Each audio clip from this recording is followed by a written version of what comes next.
Hey everybody, Yankee here. Want to take a minute today to answer some questions I've gotten from viewers regarding the new Kahr X9 that was announced at SHOT Show.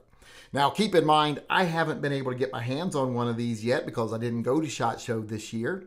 But I am very familiar with Kahr. I like Kahr. I own cars. I own one right here. This is the K9. This is the 25th anniversary edition K9. This is one of their all-steel guns. But Kahr is probably most known for their polymer single stack guns. They are renowned for having some of the smallest, thinnest guns you can carry, and they have probably the best trigger of any striker fired gun, period. You know, no exceptions, just the best trigger. Well, now they're making a double stack X9. Now, I don't own these pictures, didn't take these pictures, so I can't be held accountable for what they're showing, or I can't take credit for actually taking them. I took these from the Kahr forum, so whoever took these pictures, thank you for actually having them out there on the internet, because there's not a lot of information on this gun yet that you can actually go look at. So I wanted to take a second here and talk about what I think of it. A lot of people are asking me, do you think Kahr should have made a double stack? Do you think it will be a good gun? You know, all those basic questions. Well, I want to say right off the bat that it is nice to see a double stack option for the Kahr. Now, is it a great thing though? I don't know, because I think Kahr is best known for their small, thin, single stack guns for people who want to conceal easily.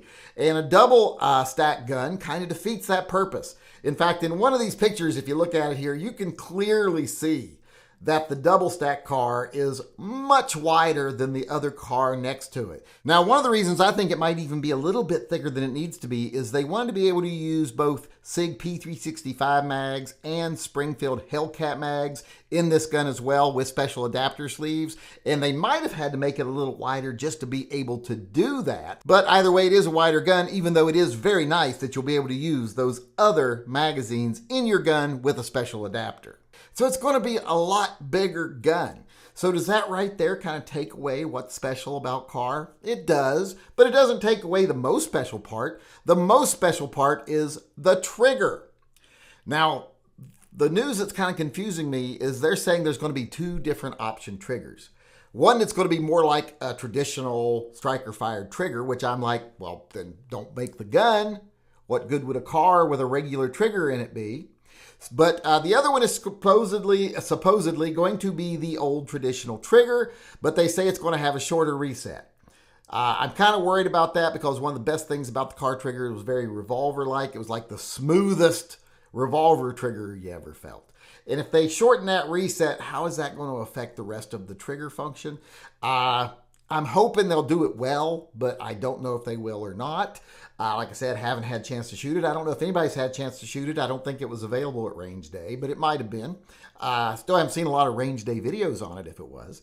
But haven't really looked either. But so you can go look if you want to see a range video on it. I never really trust the range videos from SHOT Show range day because those guns have been tinkered with to the max to try to make them better than they will be right off the shelf because, you know, it's publicity. So I don't put a lot of emphasis on those videos, so I don't tend to watch them. But like I said, the things that worry me is that it's going to have a little bit different trigger, and it is much wider than the old ones. But other than that, I mean, I guess it could be a good gun.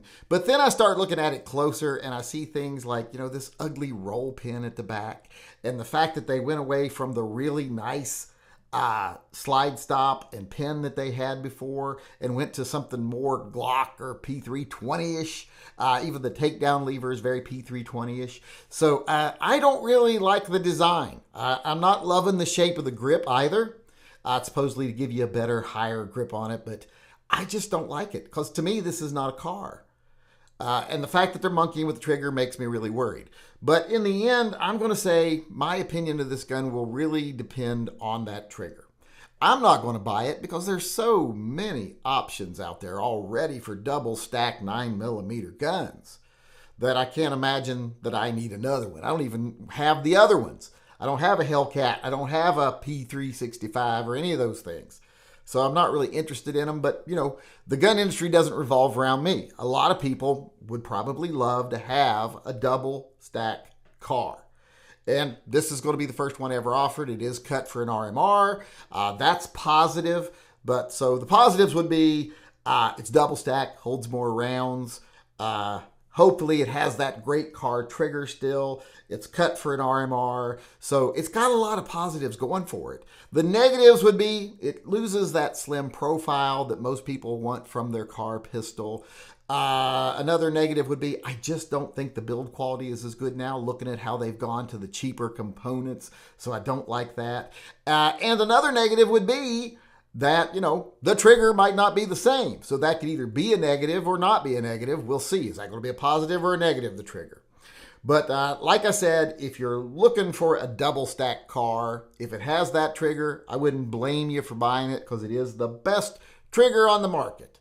But if they screw up the trigger, then this is just another option in an already oversaturated market that Kahr got to very late in the game. I think they should probably just stick to their single stacks because that's where they really shine.